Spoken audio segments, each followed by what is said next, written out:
Hello everyone welcome back to my another mini blog. तो मुझे सका गाधे पाधे रेडी हो जाती माँ को दर्शन करने ये जेहेतु आमर बढ़ी पका होता देन बढ़ी पकईकि आम ये खर सुखे देलु जेहेतु माँ ठाकुराणी आज गाँव को बुलवाक आसबे से समस्त दाण्ड में एमती पूर्णकुंभ रखाही से समय आसिक पहुँच जाता माँ ठाकुराणी आम गाँव को पलि आसते देन आम देखु आम पड़ोशा घर भाई केमी पैसा एमती माल बनई माँ को अर्पण करने तो यहाँ गोटे प्रकार माल थिला आ महादेव को पाई आउ गोटे भी माला बनई से बहुत राति जाए रहीकि सब प्रकार माला बनई देन जेहेतु माँ ठाकुराणी पलि आसी तापर आम ये समस्ते आशीर्वाद नवा को गलु ये पूजा होता देन मु भी पहुँची जाइए माँ का आशीर्वाद नापी से मुंडिया मारिकी माँ का आशीर्वाद नहीं कि पलि आसी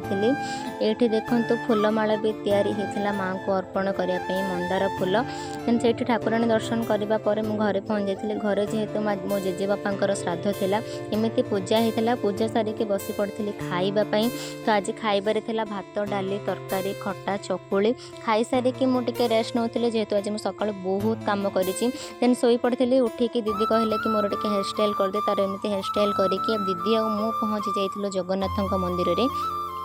जगन्नाथ आरती देखापी आम एत एक्साइटेड थिलु कि कहीं न आसवा पूर्व आम पहुँची जाइलु मंदिर को आसिले गोटे अलग प्रकार फिल हुए जगार आखि देखिकी बहुत खुशी लगे एमती लगे जगह ही सबकि से जगार आरती दर्शन करके मु पहुँच जाइली आम घरे घर को आसिक देखला बेलू मो सान भाई गोटे लैपटॉप माउस किणिकी नहीं पलि आसी मत कहे कि दीदी एथर जिते लैपटॉप चलाऊ चला किसी प्रोब्लेम हेनी किंतु से माउस किणिकी आनीचे सत कि तार पेमेंट से मत ही मागुची तो यहाँ थिला आजर मिनी ब्लॉग जदि आपण मन को भल लगी था प्लीज़ लाइक शेयर सब्सक्राइब करने को जमार भी भूलें मु रही नमस्कार देखा आपण मान सहित नेक्स्ट मिनी ब्लॉग रे जय जगन्नाथ।